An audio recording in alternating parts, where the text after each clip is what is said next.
Je tiens avant tout, comme l'ont fait certains de mes collègues, à remercier mes collègues sénégalais pour cette participation à ce colloque extrêmement intéressant et d'un haut niveau. C'est toujours un plaisir de venir ou d'accueillir en France également nos collègues sénégalais et autres pour partager ce que l'on tente de faire sur le plan de la recherche. Donc on peut dire que ces dernières années en France, la laïcité, qui est un véritable pilier de la République française, est devenue ou est redevenue l'objet de vifs débats et de vives polémiques. Largement instrumentalisée, cette laïcité semble aujourd'hui s'incarner dans une forme identitaire des majoritaires. Alors j'entends les majoritaires, bien sûr, hein, je suis sociologue, donc sur le plan sociologique, hein, les majoritaires, ceux qui détiennent le pouvoir, pas sur le plan quantitatif. Hein. Donc une forme identitaire majoritaire à travers notamment une rhétorique incantatoire portée par une partie de la gauche qu'on appelle la gauche républicaniste, portée par la droite et puis même, étonnamment, depuis quelque temps, portée par l'extrême droite. Dès lors, la laïcité devient, parfois même au nom du vivre ensemble, le professeur Timera en parlait ce matin, c'est ce lien qu'on peut questionner entre laïcité et le vivre ensemble. Donc parfois même au nom du vivre ensemble, la laïcité devient un instrument de lutte contre les minorités, et, il faut le dire, plus particulièrement contre la minorité musulmane de France, rendue en grande partie responsable de la crise du modèle d'intégration français, entre autres. À travers quelques résultats, je prendrai quelques résultats rapides d'une étude portant sur la diversité ethnique, culturelle et religieuse en milieu scolaire, il s'agira de montrer que derrière le slogan, ce fameux slogan du vivre ensemble, couramment scandé de manière incantatoire, une laïcité de repli et de fermeture tend à renforcer les frontières ethniques et religieuses chez les élèves de collèges français. Les résultats montrent que leur perception, ces élèves, leur perception de la laïcité, que j'ai mesurée, on verra, leur perception de la laïcité varie en fonction de leur appartenance d'abord ethnique et de leur appartenance religieuse, en traçant une frontière entre le groupe majoritaire et les groupes minoritaires. Les premiers, les majoritaires, semblent adhérer à une forme de laïcité rigide, érigée en rempart contre les différences dont sont porteurs les minoritaires, qui, eux, ces minoritaires, s'inscrivent dans une forme plus souple, corrélée, à l'intensité de la stigmatisation renvoyée à leur égard. Alors si dans le contexte socio-historique français, le lien entre institutions scolaires, entre l'école, pour dire autrement, et la laïcité semble, pour ainsi dire, entre guillemets, naturel, cette quasi-essentialisation disparaît presque mécaniquement dès lors qu'il s'agit de diversité ethno-raciale, culturelle ou religieuse. C'est que la laïcité, notion ô combien emblématique de l'exception française, semble constituer une propriété intrinsèque de l'école publique, difficilement conjugable avec les différences et les particularités exprimées, délibérément ou non, consciemment ou inconsciemment, par les élèves, leurs parents et parfois même par les personnels scolaires. Rappelons-le, pour être bref, je ne vais pas revenir dessus puisque ma collègue Rania Hanafi en a largement parlé hier, rappelons pour être bref que ce qui sera nommé en 1989 l'affaire des foulards des collégiennes de Creil réveillera donc en 89 la question de la laïcité qui semblait s'être plus ou moins assoupie. Ça réveille cette question en la nouant à l'émergence de l'islam français en devenir. Depuis 1989, cette question va occuper régulièrement une partie du débat social et politique français.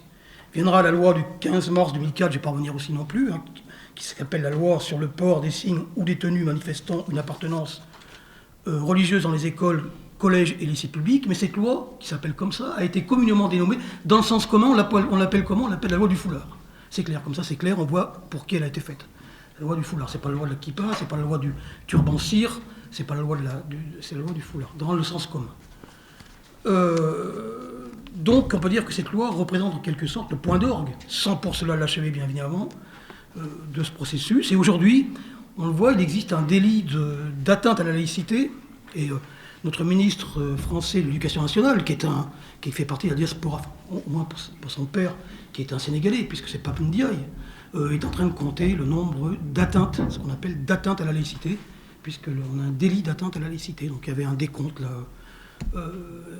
récemment, et puis généralement quand c'est les médias qui parlent, ils montrent plutôt les atteintes des musulmans, encore une fois, que les autres types d'atteintes, pour la presse.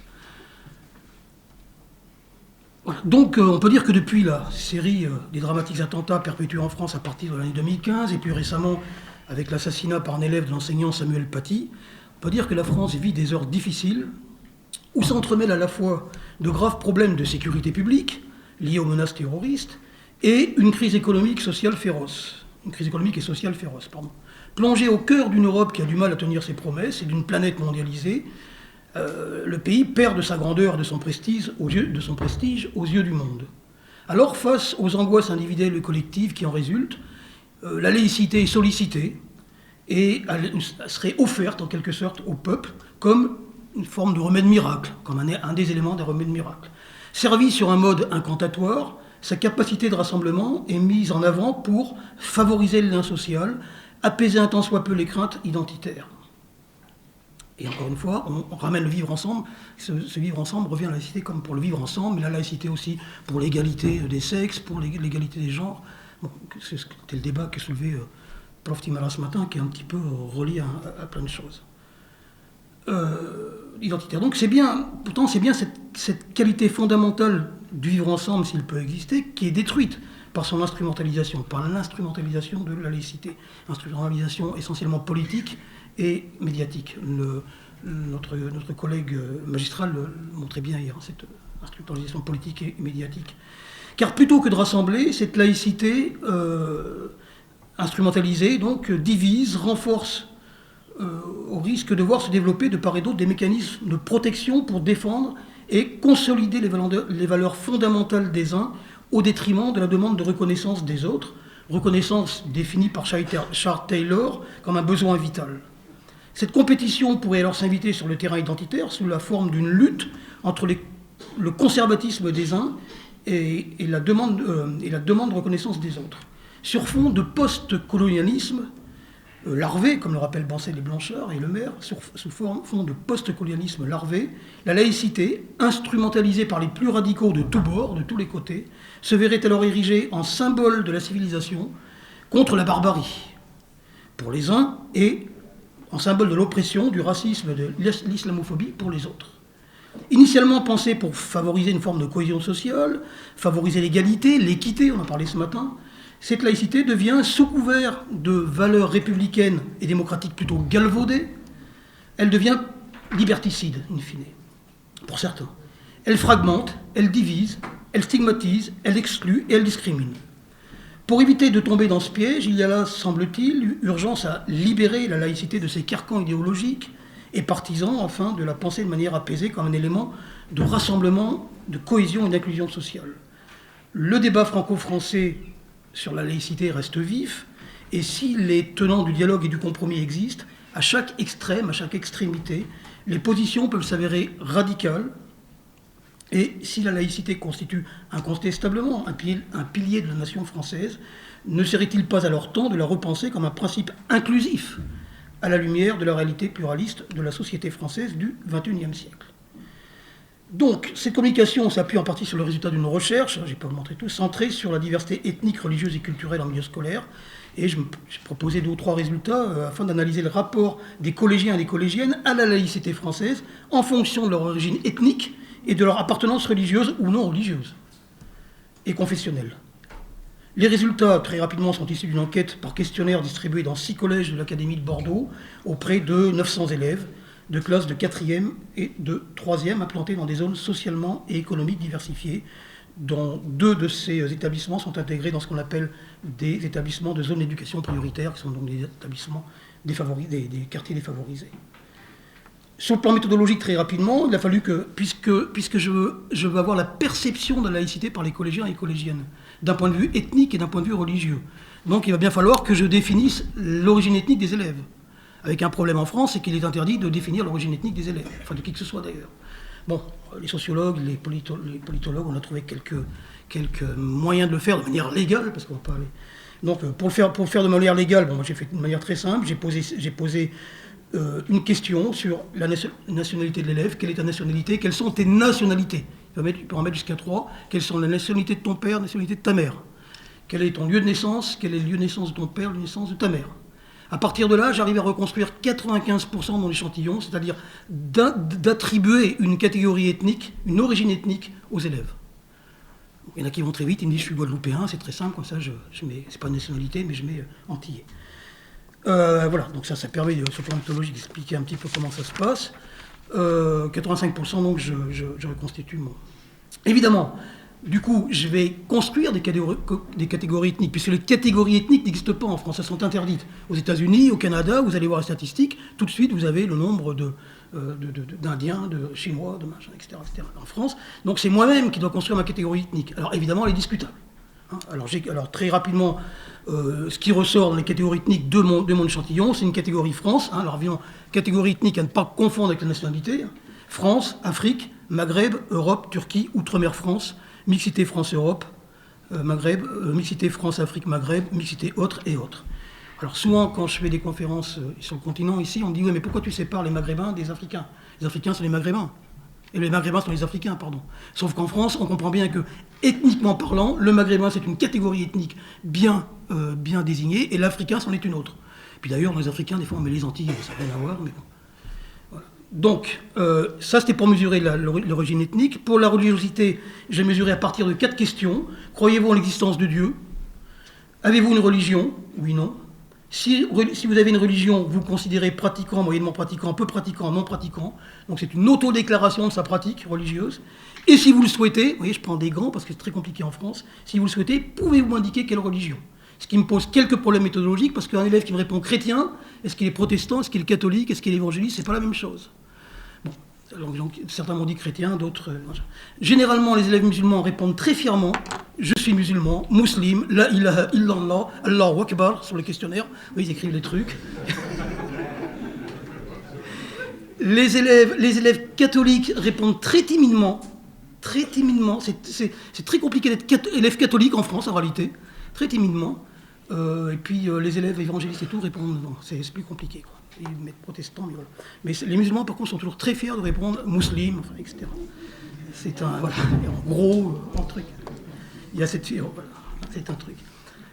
Voilà. Donc, bon, j'ai des musulmans, des chrétiens, des catholiques, des protestants, certains qui déclarent une religion, qui refusent de donner leur religion, donc j'ai religion, mais je ne sais pas de quelle religion ils ont une religion, et puis des non-réponses. Alors, ensuite, donc, il a fallu que je catégorise les profils de ces élèves en fonction de leur appartenance religieuse et de leur catégorie ethnique, que je les catégorise sur le plan, comment dirais-je, de leur perception de la laïcité. Parce que c'est ça que je travaille. Enfin, j'ai travaillé plusieurs choses, mais là, dans le cadre de cette communication, c'est ça. Donc, j'ai décidé de ne pas utiliser les catégories de laïcité ouvertes et fermées, plutôt contestées par Balibar, Pénuaris, Bobéro et Ricoeur, et j'ai opté pour 3 catégories. Bon, je n'ai pas rentré en mythologie, j'ai travaillé, j'ai essayé de trouver ça. Pour 3 catégories, j'ai décidé d'avoir une catégorie de perception souple, de perception intermédiaire et de perception rigide. La rigidité se situe plutôt du côté d'une laïcité inscrite dans ce que Burdi et Marcoux définissent de laïcité de combat, de laïcité républicaine, de laïcité moniste, qui est soucieuse de la non-expression des allégeances religieuses ou communautaires de l'individu citoyen dans l'espace public.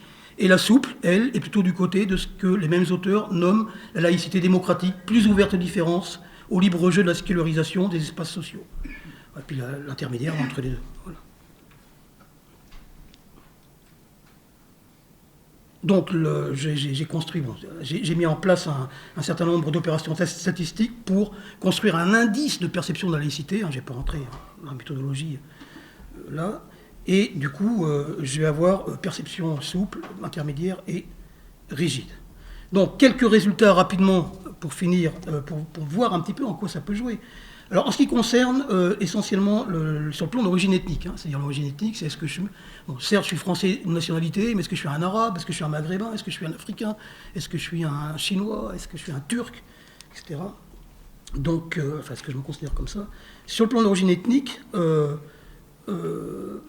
on constate que les élèves avec une origine France et une origine Europe, mais surtout France, sont plutôt dans la catégorie rigide. Ils ont une perception très rigide de laïcité. Je prends juste un exemple de rigide souple. Par exemple, une des questions pourrait être il est normal que des élèves qui, pour des raisons religieuses ou culturelles, ne mangent pas de certains mets, il est normal de leur prévoir un plat de substitution.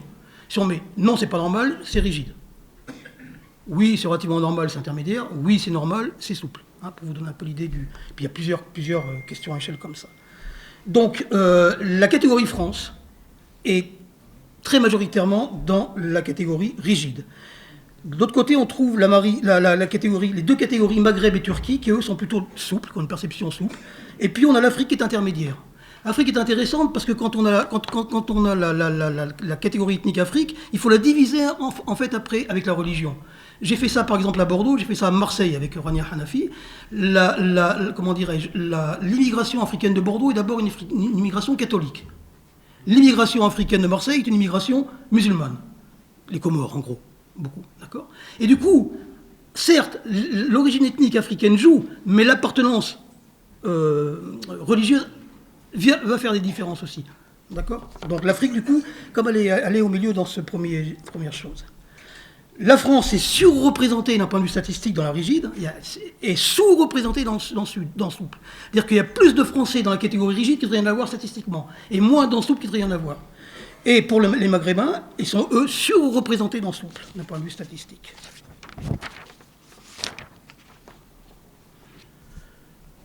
Du côté, ça c'était pour l'ethnicité. J'essaie d'aller vite, il me reste 2 minutes.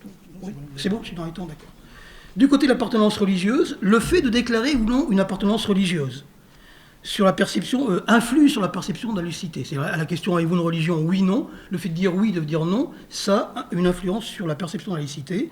Si l'écart est significatif entre ceux qui déclarent une religion et puis ceux qui n'en déclarent pas pour la catégorie souple, il est encore plus pour la classe rigide avec des collégiens qui déclarent une religion statistiquement sous-représentée et des sans-religions surreprésentées.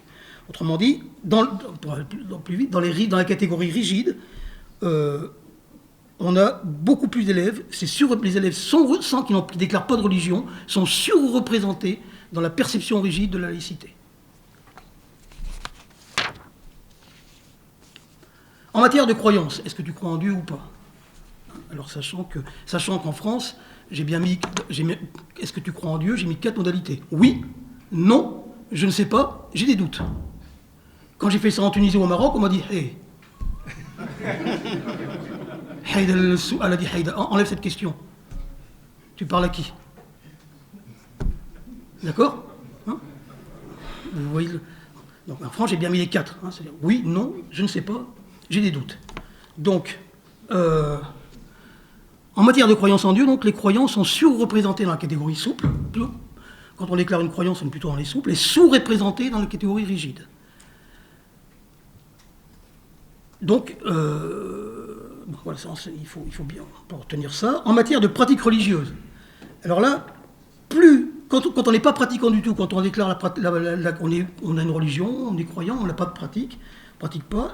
Quand on n'est pas pratiquant, on est dans rigide, majoritairement dans rigide. Quand on est très, très, très pratiquant, on est dans très souple et de manière significative et surreprésentée. Le degré de pratique agit sur la perception de la laïcité qu'on peut avoir souple si on considère que les élèves, si on se concentre sur les élèves porteurs d'une religion, donc uniquement sur la population d'élèves qui déclarent avoir une religion, on constate une distinction entre laïcité rigide et souple qui s'opère essentiellement entre les élèves chrétiens, surreprésentés dans la classe rigide, d'où cette différence avec les Africains, c'est-à-dire qu'au sein des Africains, les chrétiens sont plutôt rigides et les musulmans sont plutôt souples, au sein du même groupe ethnique. Donc, entre souples et rigides, et chrétiens surreprésentés dans la classe rigide et les musulmans surreprésentés dans la classe souple. Au centre, on trouve les catholiques et les protestants plutôt du côté d'une position intermédiaire, voilà, tout comme leurs camarades qui déclarent une religion sans donner laquelle. Pour conclure, il semblerait, et cela paraît plutôt logique, au vu de la question de la laïcité, qu'il y ait une primauté des variables liées à la religion sur celle, sans la minimiser pour cela, de l'origine ethnique. Cela s'observe par exemple pour la catégorie d'origine France, dans laquelle les élèves déclarant une appartenance religieuse ont une vision plus souple de la laïcité. C'est-à-dire que la catégorie France en général, ils sont plutôt rigides, mais quand on a une religion, on est plus souple quand même. Il apparaît également, notamment dans les résultats des analyses de variance, une répartition des individus sur la base de l'appartenance à un groupe majoritaire, donc les Français, ou minoritaire. Si les majoritaires se situent plutôt du côté de la rigidité, pour les minorités, l'assouplissement paraît se renforcer au fur et à mesure de l'accroissement du poids de la stigmatisation. Autrement dit, plus un groupe subit la force du stigmate dans la société française, plus le degré de souplesse augmente. Considérant avec Goffman en 1975 que la position de minoritaire fait office de stigmate socialement dévalorisant, on peut alors penser que les plus stigmatisés vont déployer des attitudes ou des stratégies défensives dont la position d'ouverture, de souplesse, en s'inscrivant plutôt dans la catégorie souple, constitue une bonne illustration. Mais le degré de rigidité ou de souplesse peut également traduire des mécanismes de repli ou de défense identitaire chez le majoritaire, qui n'a pas réellement intérêt à s'ouvrir, puisqu'il reste proche du modèle culturel dominant et n'en éprouve pas les effets négatifs des écarts à la norme dus à la stigmatisation des différences. La rigidité lui permet donc au majoritaire de maintenir ses acquis, de préserver la cohésion du modèle social et culturel dominant en établissant un rempart protecteur contre l'intrusion par les minoritaires d'éléments identitaires déstabilisateurs. Du côté des minoritaires, la souplesse derrière son apparente tolérance peut aussi constituer une position protectrice et défensive pour des individus qui tiennent à exercer leur entière citoyenneté en dehors de toute injonction d'intégration puisqu'ils se considèrent intégrés de facto. Toujours sans arrêt envoyer les deuxième, troisième, quatrième génération d'intégration, on dit c'est bon, on est là, quoi. La souplesse traduirait en partie une demande d'inclusion, et non pas d'intégration, une demande d'inclusion dans la société française comme un élément à part entière d'un nous national non excluant, sans avoir pour cela à renier, pas plus qu'à exacerber d'ailleurs, son identité. Enfin, pour les collégiens musulmans, elle peut également constituer un rempart contre la violence symbolique d'une forme radicale de laïcité vécue comme agressive à leur égard. Pour terminer, je dirais qu'aujourd'hui, avec ces histoires, je pense que mon prochain article va s'intituler « Le halal ou le haram dans la laïcité ». Parce qu'on en arrive à une forme de dogmatisme parfois, où on a presque l'impression qu'on va dire « Oh là, ça c'est haram mon frère, ça c'est halal ma soeur, tu peux le faire ». Une sorte de licite, d'illicite dans la laïcité. Je vous remercie de votre attention.